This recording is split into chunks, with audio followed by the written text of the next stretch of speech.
네, 오늘 하나님께서 우리에게 주시는 말씀은 지난주와 동일한 창세기 5장 21절로 24절 말씀입니다.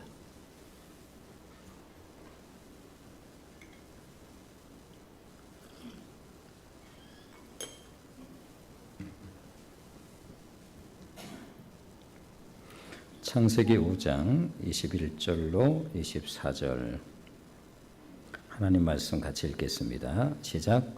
에녹은 65세에 무드셀라를 낳았고 무드셀라를 낳은 후 300년을 하나님과 동행하며 자녀들을 낳았으며 그는 365세를 살았더라. 에녹이 하나님과 동행하더니 하나님이 그를 데려가심으로 세상에 있지 아니하였더라. 아멘. 네, 지난주와 동일한 본문의 말씀이죠. 네, 지난주에 이어서 두 번째 동행하는 신앙에 대해서 함께 은혜를 나누려고 합니다. 아담 이후 범죄한 인간이 하나님께 기쁨을 드린 인물로 소개된 사람이 바로 오늘 우리들이 마주하고 있는 에녹이라고 하는 인물이지요. 히브리서가 바로 그것을 확인시켜 주고 있음을 들을 수가 있었죠. 에녹은 죽음을 보지 않고 옮겨졌는데 옮겨지기 전에 하나님을 기쁘시게 하는 자라고 하는 증거를 받았노라. 그런데 하나님을 기쁘시게 했던 에녹의 신앙을 성경은 의외로 매우 단순한 한 단어로 우리에게 들려주고 있음을 들을 수가 있지요. 오늘의 본문 5장 22절 말씀을 한 번 더 읽어보도록 하겠습니다. 자, 창세기 5장 22절 같이 읽습니다. 시작. 무드셀라를 낳은 후 300년을 하나님과 동행하며 자녀를 낳았으며 그러한 에녹의 신앙이 단 하나로 우리에게 들려줍니다. 그는 하나님과 동행하는 삶을 살았던 사람이라고 그의 신앙은 동행의 신앙이었습니다. 에녹에게 있어서 하나님은 그런 의미로 보면 특별한 날의 하나님이 아니라 그의 전 삶에 녹아 계신 그런 하나님이셨지요. 지난주 이런 표현을 해봤습니다. 그러므로 에녹에게 하나님은 매 순간의 호흡과 같은 그런 하나님이었고 매일 눈뜨는 아침이었으며 또한 깊은 밤 잠 속에서도 함께 하시는 꿈결의 하나님과 같은 그런 하나님이 에녹의 하나님이셨겠지요. 우리는 그런 에녹의 신앙, 즉 죽음 없이 하나님 나라로 데려가는 신앙 이야기를 들으면서 자연스럽게 떠오르는 질문이 있습니다.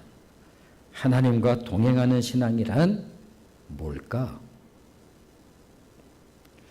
에녹이 그러한 신앙을 통해서 하나님의 기쁨이 되었고 모든 인생들이 죽음으로 끝이 나는데 그 죽음의 사슬을 끊을 수 있었기에 하나님께서는 기뻐하는 에녹을 옮기셨다. 이렇게 들려주고 있는데 자, 우리에게 자연스럽게 궁금함이 생기죠. 그렇다면 하나님과 동행하는 신앙이라고 하는 게 구체적으로 뭘까? 무엇을 그렇다면 기뻐하신 것일까? 아니 우리 마음속에도 뭐 그런 마음이 없지 않아 있지 않겠습니까? 내가 하나님의 기쁨이 되었으면 좋겠습니다 라고 하는 마음이 왜 우리에겐 늘 없겠어요? 아니 그렇다고 한다면 하나님께서는 에녹의 무엇을 기뻐하셨다는 말인가? 왜 하나님께서는 그의 신앙을 그토록 기뻐하셨을까? 질문은 계속되지요. 하나님과 동행하는 신앙이란 구체적으로 어떻게 하는 걸까? 성경은 에녹같이 하나님과 동행하기 위해서는 필수적으로 두 가지 요건이 있어야 된다라고 그렇게 우리에게 들려주고 있습니다. 첫 번째로는 무엇보다 믿음의 사람이 되어야 할 것에 대해서 분명히 들려주고 있는 것을 들을 수가 있습니다. 히브리서 11장 믿음장이라고 우리가 잘 알고 있는 장이죠. 히브리 11장에는 믿음의 사람들에 대한 전설 같은 인물들이 쭉 연결되어서 소위 히브리서 11장을 우리들이 흔히 믿음의 전당이다 이렇게 이름하여 부르기도 합니다. 그런데 이 믿음과 관련해서 히브리에서 매우 중요한 말씀을 6절에서 들려주고 있는데 하나님을 기쁘시게 하는 요소로 가장 먼저 믿음에 대해서 말씀하고 있는 것을 들어볼 수 기쁘시게 하는 삶을 살고 싶은 마음이 우리 가운데 없지 않기 때문에 그렇습니다. 자, 히브리서 11장 6절 말씀 같이 들어보도록 하겠습니다. 믿음이 없이는 하나님을 기쁘시게 하지 못하나니 하나님께 나가는 자는 반드시 그가 계신 것과 또한 그가 자기를 찾는 자들에게 상 주시는 이심을 믿어야 할지니라. 그러므로 하나님과 동행하는 삶을 사는 데 있어서 가장 중요한 요소가 있다면 그것은 바로 온전한 믿음이 있어야 된다라고 그렇게 들려주고 있습니다. 믿음이 없이는 절대로 하나님을 기쁘시게 할 수 없다. 이렇게 단언하여 들려줍니다. 그러므로 하나님을 기쁘시게 하기 위해서는 반드시 필수적인 요건이 하나 있는데 그것은 바로 우리들이 믿음의 사람이어야 한다라고 말씀하고 있는 것입니다. 그렇다면 어떤 믿음이 있어야 된다는 것일까? 오늘도 하나님은 살아계시다는 믿음, 이 믿음이 있어야 되어집니다. 그리고 살아계신 하나님이 나의 아버지가 되신다는 믿음이 있어야 가능한 것입니다. 또한 그 하나님은 나의 삶을 주관하시는 분이시기에 나로 하여금 하나님의 뜻에 순종하는 삶을 살 때는 축복과 상을 주시는 하나님이시지만 그러나 순종하는 삶을 살지 못할 때에는 심판과 징계가 따라오기도 하는 그러한 하나님, 내 삶의 주인 되신 하나님이라고 하는 사실을 반드시 믿어야 한다. 이렇게 말씀하고 있습니다. 그래서 우리들이 좋아하는 말씀 가운데 신명기 18장 보면 순종하는 자에게 하나님께서 이와 같은 복을 약속하시는데 들어가도 복을 받고 나가도 복을 받고 떡반죽 그릇 이러한 이 복이 줄줄 따라오는 이와 같은 약속의 말씀이 있습니다. 머리가 되고 꼬리가 되지 아니하고 줄지언정 꾸지 아니하는 이런 축복의 약속들이 줄을 이어서 들려오지만 그러나 그 다음 말씀에 대해서는 별 관심이 없지만 매우 무서운 말씀이 따라옵니다. 불순종하는 자에게는 하나님의 심판과 징계가 훨씬 많은 양으로 우리에게 들려주고 있다는 사실에 대해서는 별로 듣지 않지요. 따라서 이런 믿음이 없이는 하나님과 동행하는 삶은 불가능하다고 들려주고 있는 것입니다. 이 두 번째, 하나님과 동행하기 위해서 반드시 필요한 또 하나의 요건이 있는데 그 요건이 무엇인가 하면 성령을 쫓는 삶을 살아야 한다라고 그렇게 들려주고 있습니다. 자, 로마서 8장 7절로 8절 말씀을 한번 보시면 자, 로마서 8장 7절로 8절 말씀 같이 읽어보겠습니다. 시작. 육신의 생각은 하나님과 원수가 되나니 이는 하나님의 법에 불복하지 아니할 뿐 아니라 할 수도 없음이라. 육신에 있는 자들은 하나님을 기쁘시게 할 수 없다 라고 말씀합니다. 하나님의 기쁨이 되고 싶어요. 나도 에녹처럼. 에녹의 신앙이 하나님과 동행하는 신앙이라고 들려주고 있는데 그것도 매우 심플하게 아주 간략하게 요점만 들려주는 것처럼, 그런데 그러한 에녹을 하나님께서 그리 기뻐하셨다는데, 그리고 모든 인생이 다 죽음으로 끝나는 이 인생의 공식, 누구도 피할 수 없는 인생의 공식에서 그 죽음의 사슬이 풀려난 인물이 에녹이라고 하는데, 아니 누군들 에녹처럼 되고 싶지 않은 사람이 있겠어요? 그렇다면 하나님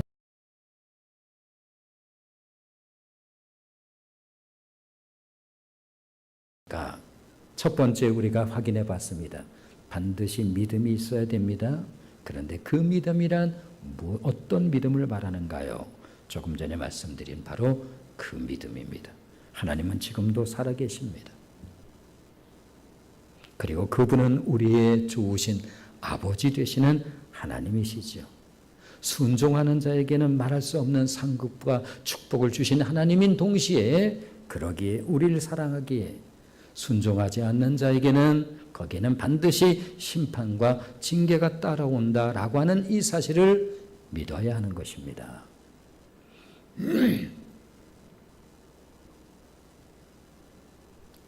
또 하나는 하나님과 동행하기 위해서 또 하나의 필수 요건이 있는데, 그것은 바로 성령을 쫓는 삶을 말하는 것입니다. 성령을 쫓는 삶은 또 무엇입니까? 육신의 생각은 하나님과 원수가 됩니다. 네, 그러니 원수와 동행한다는 것이 가능이나 한 말씀입니까? 뿐만 아니라 육신에 있는 자들은 하나님을 절대로 기쁘시게 할 수 없다라고 단언하여 우리에게 그렇게 들려주고 있습니다. 육신의 생각은 그렇다면 뭐지요? 세상에 대한 염려와 생각으로 이처럼 마음을 요동케 하는 여러 가지들에 의해서 마음을 빼앗기면 성령의 음성을 들을 수가 있겠습니까? 당연히 못 듣지요. 따라서 하나님을 바라보면 하나님은 언제나 우리에게 믿음을 주시지만, 어떠한 상황 속에 있다 할지라도 상황에 따라서 좋은 상황이면 우리에게 믿음을 주고 나쁜 상황은 믿음을 안 주고 그런 게 아니에요. 그 상황과 상관없이 우리가 하나님을 바라보면 하나님께서 우리에게 믿음을 주시죠. 네, 다윗이 우리에게 고백하여 우리도 잘 알고 있는 말씀이 있지 않습니까? 내가 사망의 음침한 골짜기를 다닐지라도 내가 해를 두려워하지 아니할 것은 주의 지팡이와 막대기가 나를 안위하시는 이 믿음을 주었기에 사망의 음침한 그 죽음의 냄새가 나는 그 어두운 길을 걸어갈 때도 하나님께서 믿음을 주시는 것입니다. 성경은 그렇게 말씀하고 있지 않습니까? 우리가 좋은 상황 속에서 믿음 주시는 거 아니에요. 어떠한 상황 속에서도 하나님을 바라보면 하나님께서 우리에게 믿음을 주시죠. 요셉이 그러지 않았습니까? 요셉이 인생의 정말 밑바닥까지 떨어져 봤습니다. 어찌 보면 떨어뜨린 것처럼 보이기도 하지요. 감옥에 떨어졌을 때 그에게는 아무런 희망이 보이지를 않았습니다. 그럴 때도 성경은 이렇게 말씀하고 있습니다. 하나님께서 요셉과 함께 하심으로 요셉이 형통한 자가 되었다. 이렇게 말씀하고 있어요. 인생에 있어서 정말 중요한 게 무엇인지를 우리에게 가르쳐주는 중요한 대목이지요. 그러므로 하나님을 바라보면 하나님은 언제나 우리의 상황과 상관없이 믿음을 주시지만, 세상을 바라보면 언제나 우리의 믿음을 빼앗아가는 경험을 할 수가 있습니다. 우리 신앙 여정 속에서 이렇게 오르락내리락 하죠. 요즘에 어떻게 신앙이 조금 그래 보입니다. 저분이 왜 요즘 저럴까? 네. 뭐 나에겐 늘 그런 시간들이 없었겠어요. 우리에겐 늘 다 신앙 인생의 여정 속을 살아가노라면 그렇죠. 그렇습니다. 하나님을 내가 바라보는 눈을 놓치면 자연스럽게 세상을 바라보게 되는 것이고, 세상을 바라보게 되면 세상은 당연히 우리에게 있는 믿음을 빼앗아 가게 되어 있습니다. 이것은 원리입니다. 그렇습니다. 세상에 대한 염려와 근심으로 마음을 빼앗긴 사람이 하나님과 동행한다는 것은 한마디로 불가능한 일이겠지요. 따라서 에녹처럼 하나님과 동행하기 위해서는 성령의 사람이 되지 않으면 하나님과의 동행은 불가능하다고 성경은 그렇게 말씀을 하고 있습니다. 그러므로 믿음과 성령이라고 하는 이 두 다리가 있어야 우리는 하나님과 함께 지난주에 말씀드린 것처럼 동행에는 산책의 의미가 있다. 이 영적인 산책, 하나님과 함께 걸어가는, 주와 함께 걸어가는 삶이 가능하다고 성경은 말씀하고 있는 것입니다. 그렇다면 하나님과 동행하기 위해서는 더 구체적으로 어떤 방법이 있어야 되는 걸까요? 자연스럽게 우리의 질문은 한 단계 더 앞으로 가게 되어집니다. 하나님과 동행하기 위해서는 더 구체적으로 어떤 방법이 있어야 가능한가요? 말할 필요도 없지요.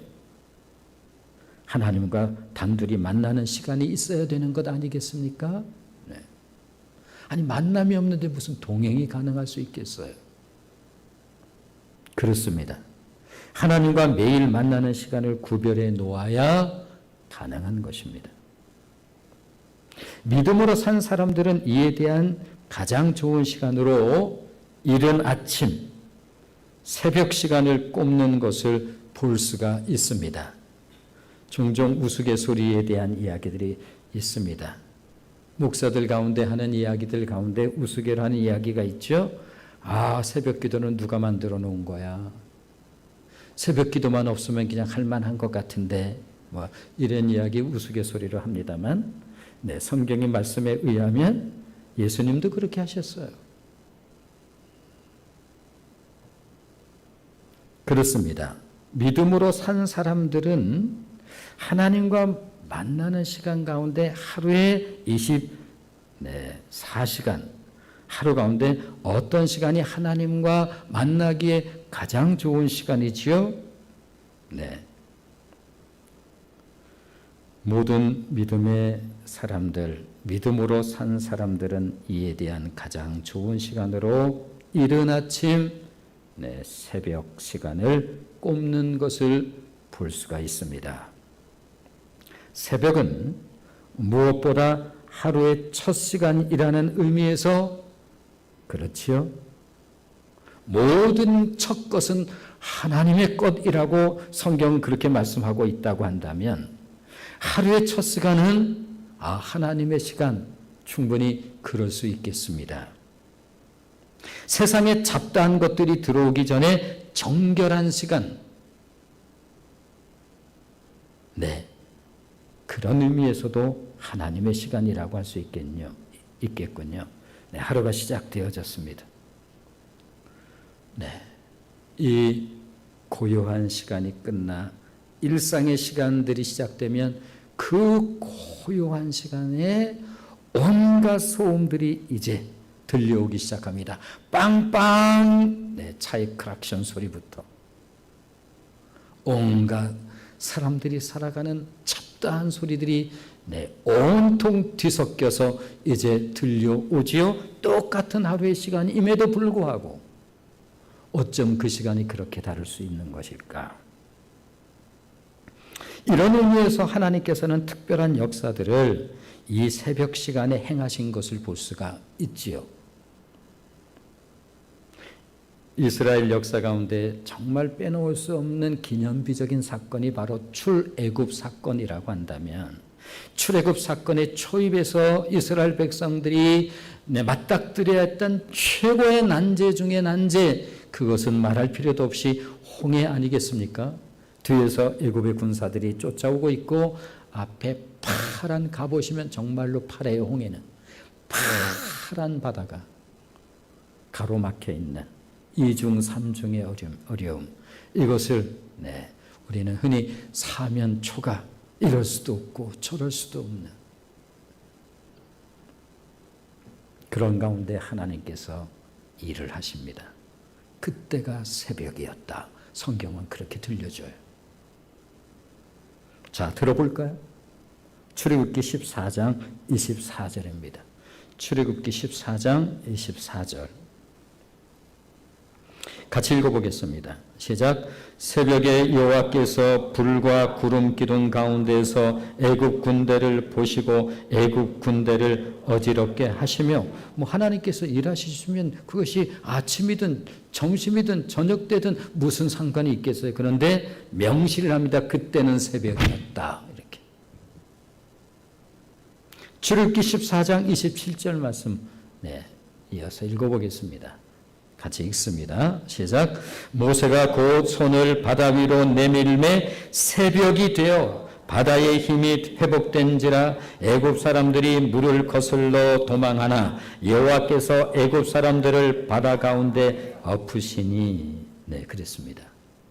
아니, 하나님께서 일하셨으면 그 시간이 아침이면 어떻고 점심이면 어떻고 저녁이면 어떻습니까? 하나님께서 홍해를 그렇게 가르셨고 이와 같은 일을 하셨다 하면 충분할 터인데, 그 때를 정확하게 성경은 그 때가 어느 때였는지를 명시를 합니다. 그때는 새벽이었다. 그리고 이스라엘 백성들이 광야로 이제 나아가게 되지요. 그 죽음의 장소에서 날마다 하나님께서 그들에게 생명의 양식인 만나를 내려주신 그 시간도 아침이었다라고 성경은 그때를 명시를 합니다. 출애굽기 16장 21절 같이 읽어보겠습니다. 출애굽기 16장 21절입니다. 같이 읽습니다. 시작. 무리가 아침마다 각 사람은 먹을 만큼만 거두었고 햇볕이 뜨겁게 쬐면 그것이 쓰러졌더라. 그건 정말 신비한 광경이었겠죠. 우리가 그때로 만일 자리 이동을 해서 우리에게 하나님께서 상상력이라고 하는 이 선물을 주셨기에 상상력을 동원해서 우린 그 현장으로 우리가 자리를 옮겨보면 광야 가도 끝이 없는 풀포기 하나 없는 그곳에 매일 아침마다 이슬처럼 내리는 생명의 양식 만나, 언제나 하나님께서 매일 아침 이슬처럼 내려주셨고 해가 떠서 햇볕이 쪼이게 되어지면 사라졌다. 이렇게 들려줍니다. 그것은 아침의 양식이었다라는 뜻이에요.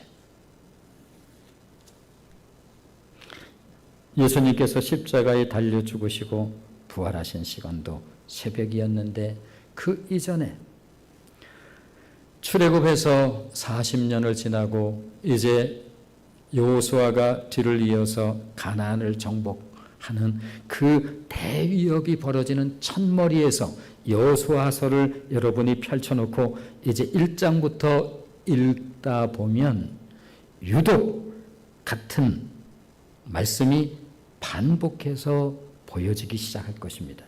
그 내용이 무엇인가 하면 여호수아가 아침에 일찍이 일어나서 여호수아가 아침에 일찍이 일어나서 이 말씀이 반복해서 나와요. 나중에 읽으시면서 확인해 보세요. 진짜 그렇구나.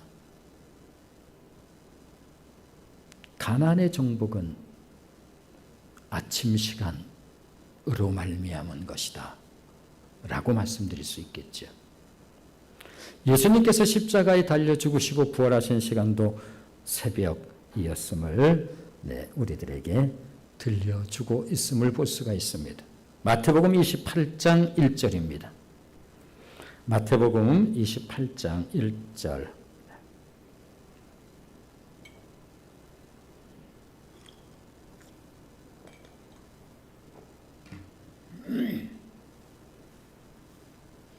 같이 읽어보겠습니다. 같이 읽습니다. 시작. 안식일이 다 지나고 안식 후 첫날이 되려는 새벽에 막달라 마리아와 다른 마리아가 무덤을 보려고 갔더니 그 시간을 명시해요. 그 시간이 새벽이었노라고. 물론 형편에 따라 이른 아침이 어려운 경우도 물론 있을 수 있겠지요. 그러나 하나님을 만나 하나님과 마주하는 고요한 시간, 그 시간이 바로 24시간 가운데 가장 고요한 시간이에요. 이제 이 시간이 넘어가면 그때부터 세상에 소음이 들려오기 시작하는데 엄청난 소음입니다. 똑같은 24시간 안에 있는 시간임에도 불구하고 어떻게 이렇게 다를 수가 있을까라고 하는 거죠. 하루의 첫 시간, 시작하는 시간이라고 하는 의미로 보면 새벽, 즉 이른 아침이 가장 좋은 시간이라고 하는 데 있어서 이견이 있을 수 없겠죠. 또 많은 사람들이 잠들어 있는 시간이라고 하는, 많은 사람들이 다 잠들어 있는 시간. 그때 홀로 일어납니다. 예수님께서 생전에 그리하셨던 것처럼 날마다 새벽 한적한 곳을 찾으셨던 예수님이 그 시간을 그리 소중히 여겨 그 시간을 그렇게 가볍게 보내시지 않고 한적한 곳을 찾으셨다면 하나님을 만나 독대하기에 가장 최적의 시간이라고 하는 데 있어서 누가 이 부분에 대해서 이견을 달 수 있을까?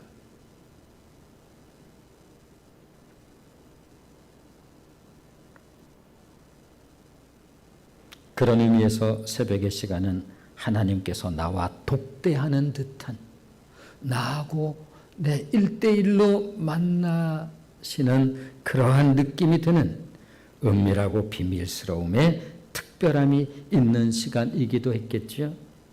부활하신 예수님께서 내 사랑하는 제자들을 디베라 바닷가로 찾아갔던 그 시간도 바로 여명이 동이 트는 바로 그때였다라고 성경은 그 시간을 기록하고 있습니다. 그리고 조반을 마친 후에 예수님과 베드로가 독대를 하죠. 베드로의 인생 가운데 정말로 중요한 시간이었습니다. 그때 예수님이 묻죠. 요한의 아들 시몬아, 네가 이 사람들보다 나를 더 사랑하느냐? 바로 그 시간이에요.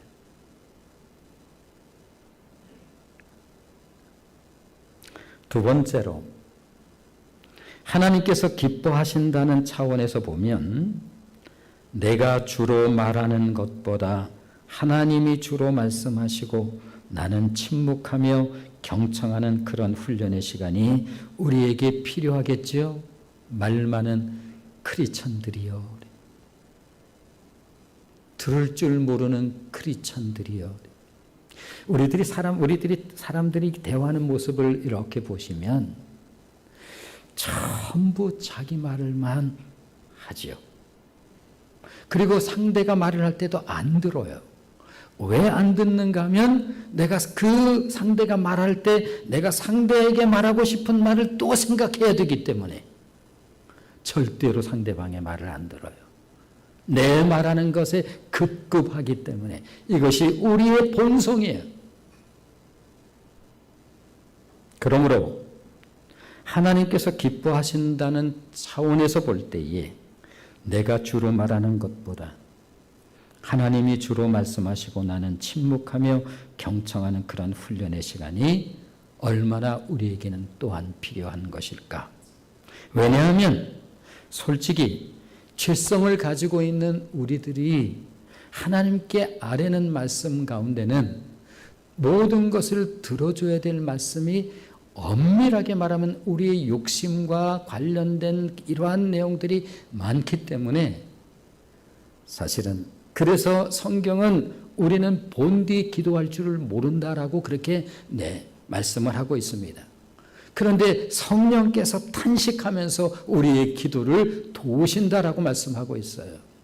땅에 떨어질 수많은 기도들, 이것을 하나님께 성령께서 하나님 보좌에 오를 수 있는 기도로 그렇게 탄식하면서 우리의 기도를 도우시는 분이 성령님이시다, 이렇게 말씀하고 있습니다.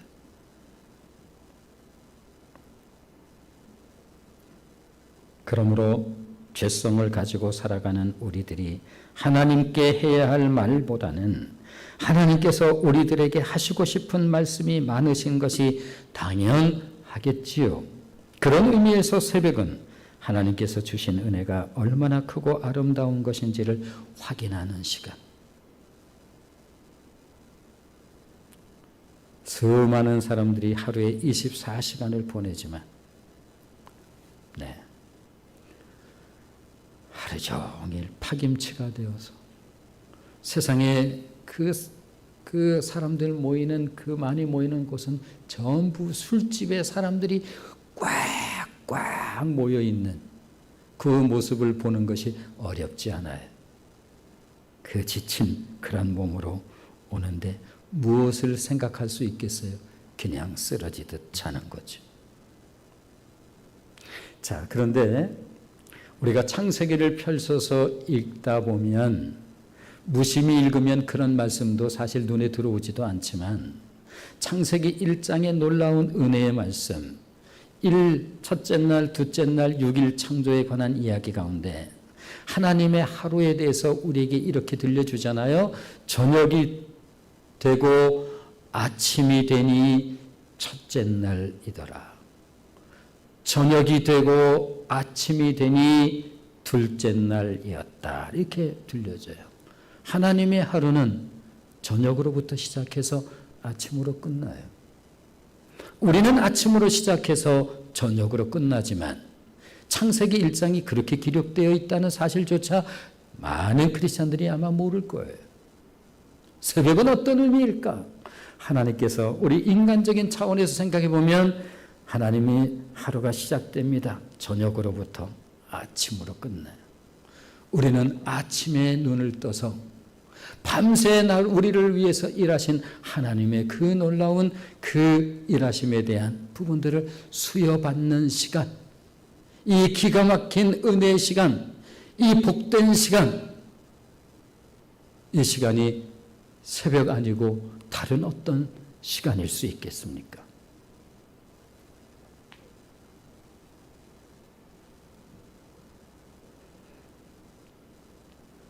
그런 의미에서 새벽은 하나님께서 나에게 베풀어 주신 은혜가 얼마나 크고 아름다운 것인지를 확인하는 시간이요. 하나님을 향한 나의 바램보다 나를 향한 하나님의 원하심을 듣기에 이보다 좋은 시간이 또 있을까? 하루를 다 살펴보면 어떤 시간이 있을 수 있겠어요? 세 번째로는 그런 의미에서 하나님의 말씀은 성경을 읽기에도 새벽보다 더 좋은 시간은 없겠지요. 네 번째, 하나님께서 기뻐하시는 것을 실천하는 것이라고 할 수 있겠지요. 하나님께서 기뻐하신다면 그것을 실천해야 하는 것일 터인데 모든 것이 다 그러하듯 동행의 신앙을 처음부터 거창하게 생각한다고 한다면 나는 동행 그건 나하고는 가당치도 않은 얘기죠. 만일 하나님과 동행한다라고 하는 동행의 신앙을 거창한 것으로 여러분들이 이해하거나 받아들인다고 한다면 그건 처음부터 나하고는 상관없는 거죠. 아휴, 내가 그걸 어떻게 해? 그럴까요? 하나님이 기뻐하시는 것을 실천한다라고 하는 의미에 있어서 모든 것이 다 그런 것처럼 말씀드린 것처럼 동행의 신앙을 만일 여러분이 거창하게 이해를 한다고 한다면 여러분들은 처음부터 아마 마음을 접어버릴 것입니다. 그러나 그럴까요? 그런 거창한 것일까요? 우리들이 우리들의 자녀를 통해서 기뻐하고 즐거워하는 것은 사실 어떤 거창한 것 때문에 즐거워하고 기뻐하는 것이 아닌 것처럼 여러분이 여러분의 자녀를 통해서 기뻐하거나 즐거워하는 일이 있을 때 여러분의 자녀가 무슨 거창한 일을 했기 때문에 즐거워하고 기뻐하는 그러한 삶을 살게 되던가요? 그런 거하고는 상관없어요. 하나님께서도 우리들이 하나님 앞에 눈 비비고 일어나 사람 만나기 전에 하나님을 만나러 나오는 것을 보시면서 기뻐하시는 거예요. 손주가 잠에서 일어나서 이렇게 해서 눈 비비고 이렇게 나서 달려오면 그것으로 세상 다 얻은 것 같은 기쁨을 느끼는 것처럼 하나님께서 우리로 하여금 거창한 것 때문에 기뻐하시는 하나님이 아니라 그 무거운 짐 이게 막 이제 몸도 아직도 무겁죠. 그런데 눈 비비고 일어나서 내 사람 만나기 전에 하나님 만나러 나오면 그 모습을 바라보면서 하나님께서 한없이 기뻐하시는 것이라고 하는 사실을 생각을 해보셨는지요? 그것으로 충분하잖아요. 여러분이 맑은 기분으로 막 오늘은 기도가 잘 돼서 그렇게 기도가 되든 아니면 좀 무거운 마음으로 하나님 앞에 나와 있든 나는 너의 그 모습 자체로 너를 기뻐한단다.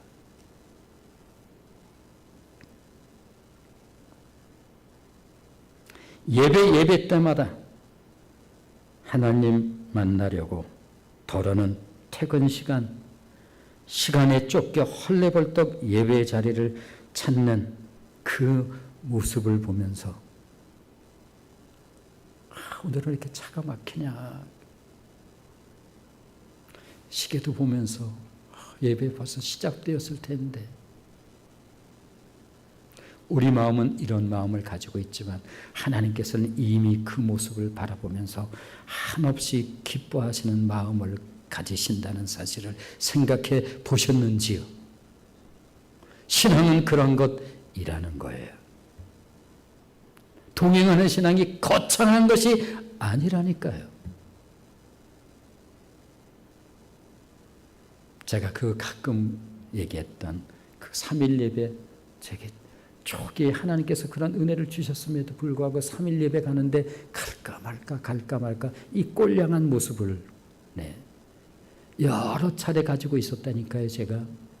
그리고 그 개척교회 사람도 몇 안 되는 그런 자리에 앉으면서 하나님 감사합니다. 그래 그 모습이지. 내가 너의 그 모습을 보고 기뻐하는 거예요. 특별할 것도 대수로울 것도 없는 그 모습을 하나님께서 기뻐하시지 않겠습니까? 그래, 네가 그 평범의 특별한 가치를 알고 있구나. 그 작은 구별의 의미, 사소한 듯 보이지만 그것은 매일의 삶 속에서 싸우는 삶 같은 선한 싸움을 바울이 고백한 것처럼 다 싸우고 믿음을 지켰다고 자신의 인생 끝에서 그렇게 고백한 것처럼 그는 그 시대에 하나님과 동행하는 자였습니다. 유다서에서도 에녹에 대한 내용이 언급되어 있음을 볼 수가 있습니다. 유다는 에녹을 이렇게 들려주지요. 에녹은 그 시대의 사람들과 달랐다. 자, 유다서 1장 14절로 15절 말씀을 같이 보겠습니다. 유다서 1장 14절로 15절 같이 읽겠습니다. 시작. 아담의 7대 손 에녹이 이 사람들에 대하여도 예언하여 이르되 보라 주께서 그 수만의 거룩한 자와 함께 임하였나니 이는 뭇사람을 심판하사 모든 경건하지 않은 자가 경건하지 않게 행한 모든 경건하지 않은 일과 또 경건하지 않은 죄인들이 주를 거슬러 한 모든 완악한 말로 말미암아 그들을 정죄하려 하심이라 하였느니라. 무슨 말씀인지 썩 바로 들어오진 않겠습니다만 에녹이 아담의 7대 손이라고 지금 말씀하고 있죠. 그리고 노아가 아담의 10대 손으로 시간적으로 보면 7대 손인 에녹과 10대 손인 노아 매우 가까운 때, 아주 가까웠다는 뜻은 아니지만 그러한 때임을 감안하면 에녹의 때 역시 매우 악한 때였다라고 하는 사실을 우리는 짐작하고도 남습니다. 세상이 굉장히 악한 시대였어요. 에녹의 때가. 왜냐하면 그 뒤로 조금 후에 노아의 때 하나님께서 완전히 심판을 해버리거든요. 심판은 우리가 예측하기 어렵게 와요. 비근한 예로 우리는 몇 년 전 완전히 가신 건 아니지만 어떻게 지구에 있는 모든 인간들의 얼굴에 전부 하얀 천을 두르게 할 수 있을까? 누가 그런 일을 할 수 있을까? 하나님은 하십니다. 기이한 일이었어요. 제가 그래서 이런 얘기를 할 때마다 항상 영화 속에다 나오는 것 같은 장면들. 이게 뭘까? 이게 뭐지? 그래서 그때를 지난 성경은 죄악이 관영했다 이렇게 표현되고 있고 죄악이 그냥 넘치는 그러한 시대였는데 사람의 생각이 항상 악했다 이렇게 들려져요. 노아의 때에 대해서 말씀하시면서 인간의 생각이 항상 악했다.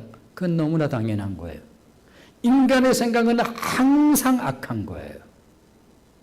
그래서 우리가 캐톨릭의 수도원 제도가 사실은 옳지 그게 좀 아쉬움에 대해서 얘기하자면 우리 인간이 떨어져서 사람 없는 곳에 있으면 거기가 굉장히 성스러운 곳이 될 수 있다는 이 착각을 어떻게 할 수 있을까? 인간 자체가 죄인이기 때문에 인간이 있는 자리가 죄의 장소가 되는 거예요. 인간을 그렇게 몰라.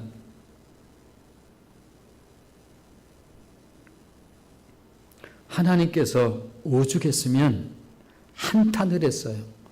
큰 한숨을 쉬면서 내가 잘못했지.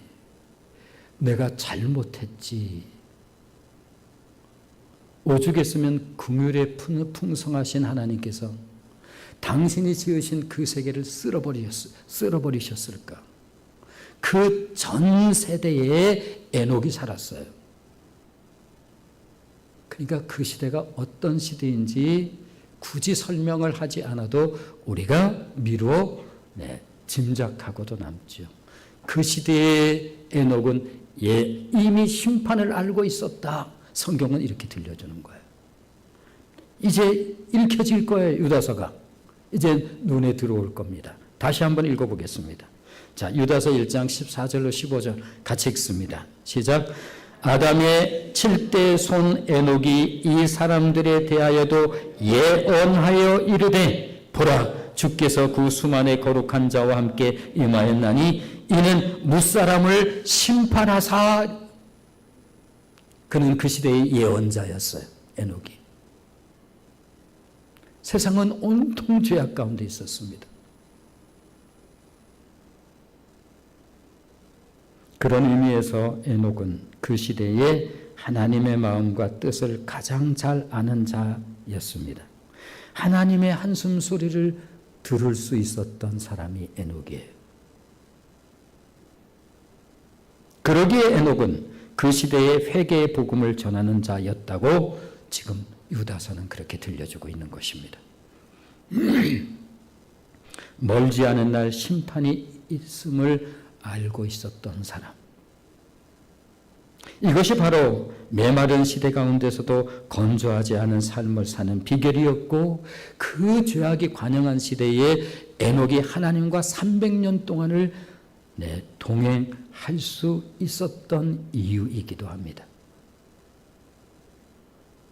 에녹, 하나님과 동행하는 삶을 살았던 그는 그 시대에 예언하는 인물이었고, 그런 의미에서 노아 시대의 그 끔찍한 대심판을 앞에 두고 하나님께서 보여주고 싶었던 인물이 에녹이었던 거죠. 이 사람을 보라. 신앙의 샘플 같은 인물이 에녹이었어요. 낳고 살다 죽었다라 낳고 살다 죽었다라 모든 인생들이 죽는 인생의 누구도 거부할 수 없는 공식에서 이 죽음이 풀려나 있는 이 사람을 보라.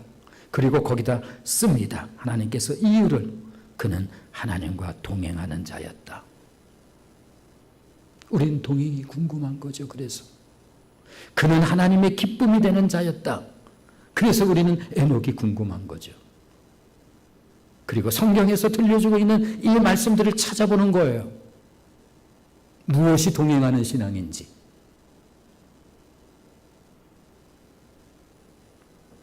내가 기뻐하고 내가 사랑하는 에녹처럼 살라. 그는 나의 기쁨이었다. 평범, 그 특별함을 오래전에 알고 있었던 인물 에녹. 우리가 모일 때 아무 때나 올 수 있어요. 우리는 아무 때나 올 수 있다고 생각을 했는데 어느 때에 아무 때나 올 수 없는 상황이 있다는 사실을, 그런 게 안 되는 상황이 있을 수 있구나. 이 평범은 평범이 아니다. 아느냐는 거죠. 평범은 결단코 하나님의 은혜의 결과로 우리에게 주는 엄청난 축복이지. 이 특별함을 기억하라. 이 시간을 무엇으로 바꾸느냐라고 하는 거예요. 무엇과? 3일 예배 나오는 거죠. 내가 선택해서 갈 수가 있는 거예요. 금요심야 기도는 또 뭐야? 거기는 어떤 일들이 있는 거야? 기도하겠습니다. 자비로우신 우리 아버지 하나님, 은혜와 사랑을 감사합니다. 평범이 특별함이라고 하는 사실을 우리는 그저 말로써 이해하기 어려운 우매함을 가지고 살아가는 존재들입니다. 그러나 평범은 평범이 아니라 하나님께서 우리에게 허락하신 엄청난 특별한 은혜라고 하는 사실을 이제 우리는 알게 되었고 깨닫게 되었습니다. 하나님이여 우리를 긍휼히 여겨주옵시고 크고 놀라우신 은총과 사랑으로 우리를 선대하여 주옵소서. 예수님의 이름으로 감사하고 기도드립니다. 아멘. 봉헌 시간 갖겠습니다. 나 주님의 기쁨 되기 원하네.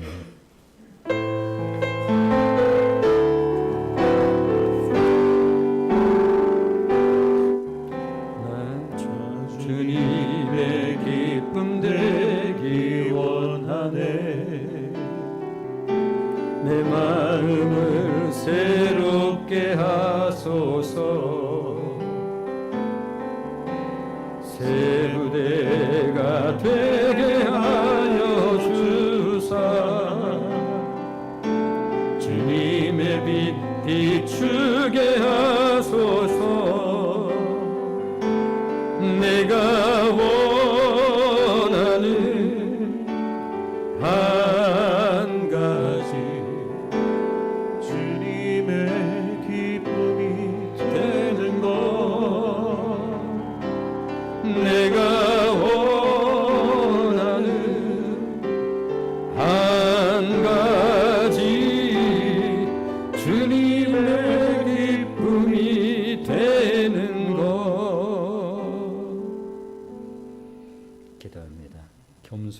내 마음 드립니다. 나의 모든 것 받으소서. 나의 마음 깨끗게 씻어주사 주의 길로 행하게 하소서. 내가 원하는 한 가지 주님의 기쁨이 되는 것. 내가 원하는 한 가지 주님의 기쁨이 되는 것. 우리에게 복 주시기를 열망하시는 하나님이시기에 복에 대해서는 염려도 걱정도 하지 않습니다. 다만 내가 받을 만한 그릇인지. 자비하신 하나님, 우리 하나님의 긍휼하심이야 무엇을 가지고 의심할 수가 있겠는지요. 나를 사랑하는 그 사랑을 당신의 독생하신 아들을 내어주시면서 나를 사랑하신 그 사랑인데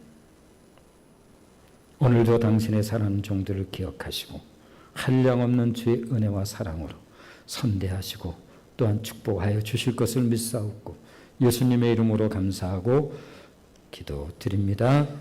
아멘. 권고 말씀 드립니다.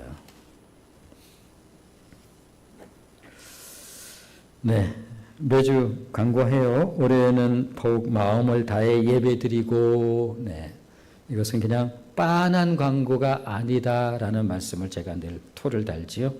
기도하는 한 해이기를 소망합니다. 세상에 어디에서 이런 시간을, 얼마나 돈을 갖다 주면 이런 시간을 우리가 누릴 수 있을까? 아니, 찾을 수나 있을까? 찾을 수도 없지요. 네. 거저 오라. 거저 살아. 하나님께서 그렇게 말씀하시는 이 복된 자리를 어디에서 대신해 줄 수 있겠는가? 전도사역은 8월 말까지 수련의 관계로 이제 쉬게 되어지고 유치부 깍공반 여름성경학교 이제 돌아오는 이번 주 토요일 이제 그리고 주일 그리고 18일 주일 3일 동안 그리고 이제 청년 학생들 그 연합 수련회 정말 여러 모양으로 헌신하시고 또 좋은 음식들도 또 이렇게 만들어 옆에서 주시고 이렇게 저렇게 도우미 역할을 함으로 제가 최근에 한 사람이 세상을 떠난 이야기를 가끔 해요. 그런데 천주교에서는 그의 죽음을 특별히 미사를 드리더라고요. 김민기 씨에 대해서. 그분이 캐토릭이 신자입니까? 누군가 물었는데 그거 묻지 말라고. 그렇지 않다는 뜻이죠. 그러면서 주교가 하는 말이 예수님께서 이방 사람을 두고 보면서 이스라엘의 저만한 믿음을 본 적이 없다. 이렇게 말씀하신 바가 있다. 그런데 그 사람은 그렇게 산 사람이다. 이런 뜻이에요. 온전하다는 뜻이 아니라. 그러면서 그 삶의 철학이 나는 뒷것이고 그대들은 앞것이라고 그 철학으로 평생 뒤에서 산 사람. 그래서 학생들과 청년들이 바로 너희들이 앞에 있는 사람들이고 우리는 뒤에 있는 뒷것이다라고 해서 헌신하시고 봉사해서 이번에도 학생들과 청년들이 많은 은혜를 받은 것으로 알고 있고 또 헌신하고 수고한 것에 대한 깊은 감사의 말씀을 드립니다. 435자 그리고 그 순장하고 SL 미팅은 다음 주에 하도록 하겠습니다.